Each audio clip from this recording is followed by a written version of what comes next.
最强者，已经很多年没有神出现过了。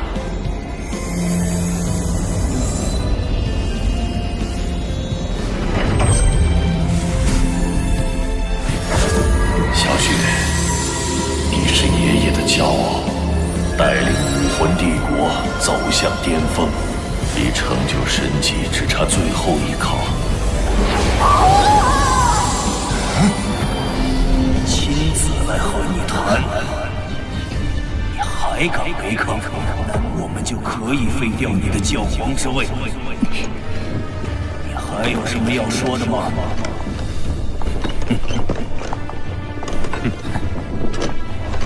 好，我这就返回教皇殿。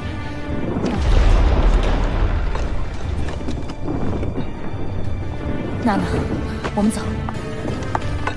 Cerita Donghua Solen episode 241.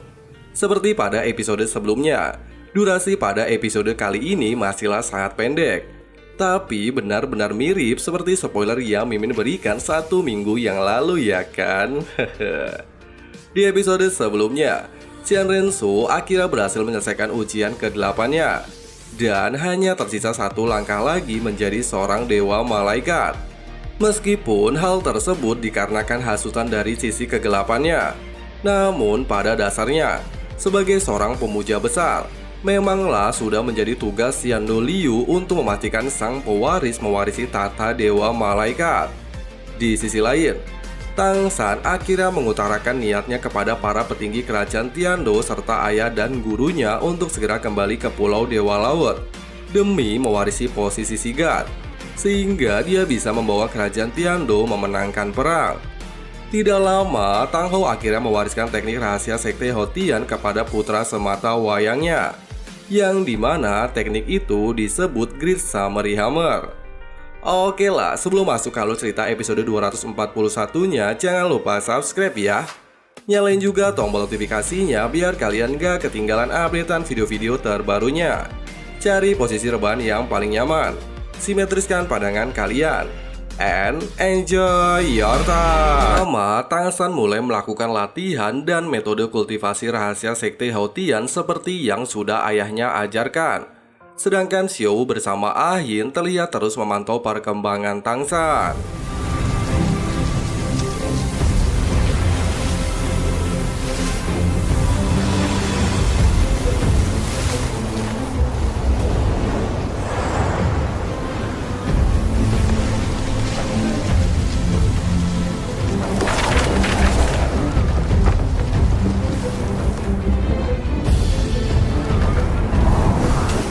Beberapa hari berlalu, Tang San akhirnya berhasil menguasai beberapa teknik rahasia Sekte Hotian. Bahkan kondisi Master juga terlihat mulai membaik. 太好了，老师。这段时间你对昊天秘技的领悟略有小成。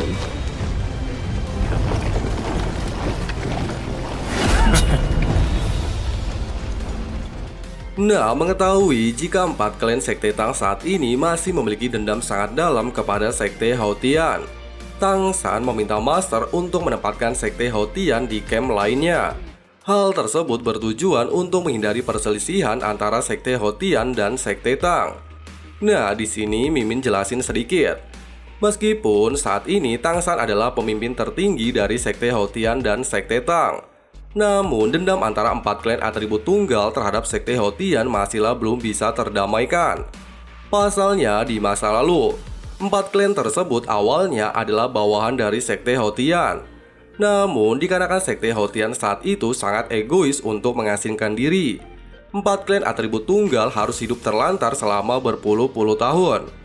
Meskipun Sekte Kekuatan masih sangat setia kepada Tang Hou yang merupakan panutan mereka, namun 3 sekte lainnya masihlah menaruh dendam terhadap Sekte Hotian. Terlebih lagi Sekte Pengobatan yang dipimpin oleh Yang Wudi.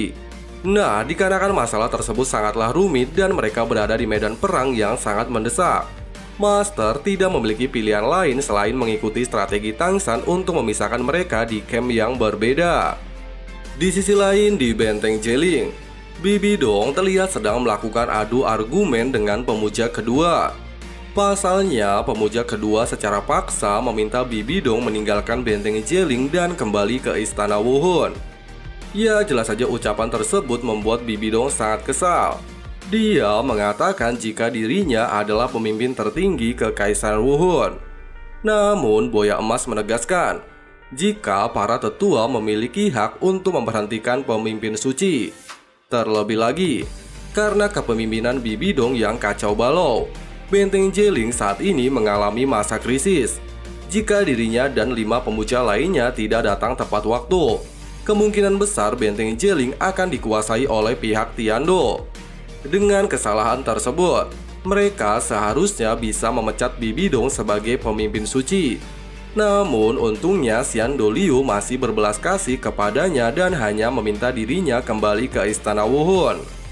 Nah, menyadari jika Xian Doliu memiliki wibawa yang sangat besar bagi Kekaisaran Wuhun, Bibi Dong akhirnya tidak bisa berkata apapun. Pasalnya jika dia terus melawan, maka posisinya akan terancam. Oleh sebab itu, dia dengan berat hati membawa Hulena untuk pergi dari benteng Jeling. 亲自来和你谈，你还敢违抗，那我们就可以废掉你的教皇之位。你还有什么要说的吗？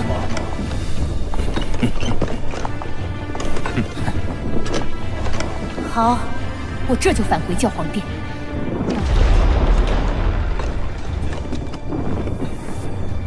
娜娜，我们走。 Pada awalnya, para pemuja sangat berharap jika Xian Doliu bisa datang ke benteng Jeling. Namun, pemuja kedua menegaskan, jika masa muda Xian Rensu bisa menyelesaikan ujian ke-9 dan menjadi seorang dewa malaikat, maka di bawah pimpinannya, Kekaisaran Wuhun akan mampu menguasai seluruh benua. Di sisi lain, Xian Rensu masih terus mencoba menolong kakeknya yang telah mengorbankan diri demi membantunya melewati ujian ke-8. Namun Xian Doliu menegaskan, jika pintu ujian ke-9 harus dibuka dengan pengorbanannya. Terlebih lagi, hari ini adalah hari yang selama ini telah dinantikan Xian Doliu selama ratusan tahun. 这是我注定的宿命，你不必为我感到悲伤。传承之门必须由大供奉献出生命来开启。我不能眼睁睁看着你为我牺牲！不，爷爷！终于还是等到了，我等这一天已经等了足足100年。 Singkatnya, Xian Rensu terbangun di sebuah pilar dengan tubuh terikat oleh altar dewa malaikat. Sedangkan Xian Doliu melayang di hadapannya dan mulai membuka gerbang warisan ke-9 Xian Rensu. Bahkan di tempat ini, Xian Rensu tidak akan bisa berbuat apapun selain menyaksikan pengorbanan kakeknya untuk mengaktifkan pilar dewa malaikat. Setiap sayap yang dikorbankan Xian Doliu akan mengaktifkan satu altar suci. Selain ke-6 sayap yang dikorbankan, Xian Doliu juga harus mengorbankan tubuhnya sebagai syarat terakhir pembukaan gerbang warisan. Bisa dibilang, selain mengorbankan kekuatan rohnya, Xian Doliu juga harus mengorbankan jiwanya demi membantu cucunya memasuki jalan warisan. Yeye!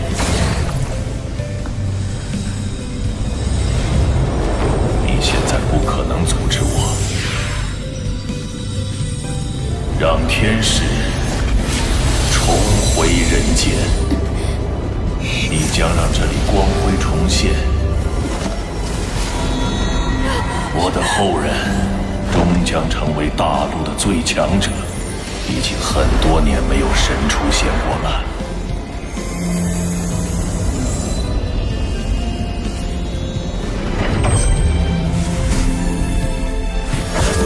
小雪，你是爷爷的骄傲，带领武魂帝国走向巅峰，离成就神迹只差最后一考。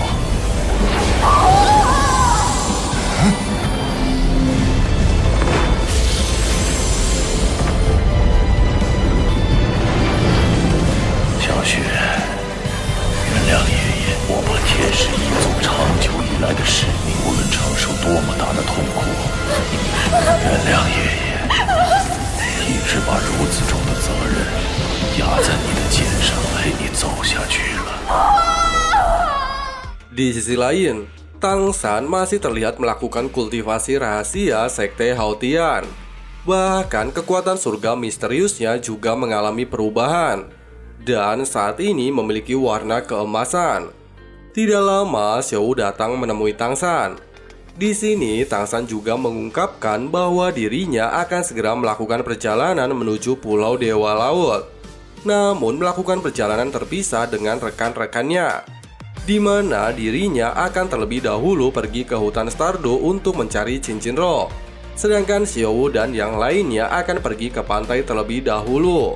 Tidak lama, salah satu murid Aula Kecepatan melaporkan jika terjadi perselisihan antara murid Sekte Haotian dan murid Aula Pengobatan yang dipimpin oleh Yang Wudi. Mendengarkan hal itu jelas saja membuat Tang San sangat kesal dan meminta menyampaikan pesannya, di mana jika mereka masih melakukan tindakan nekat, maka mereka akan dihukum sesuai aturan militer. Nah, itulah alur cerita Donghua Solen episode 241-nya. Karena memang durasi intinya hanya 10 menit dari pihak studionya, jadi Mimin gak bisa bahas lebih jauh lagi ya. Oke lah, makasih yang udah nonton sampai habis dan jangan lupa subscribe ya. Nyalain juga tombol notifikasinya biar kalian gak ketinggalan updatean video-video menarik lainnya. Sampai jumpa di video-video selanjutnya, and bye-bye.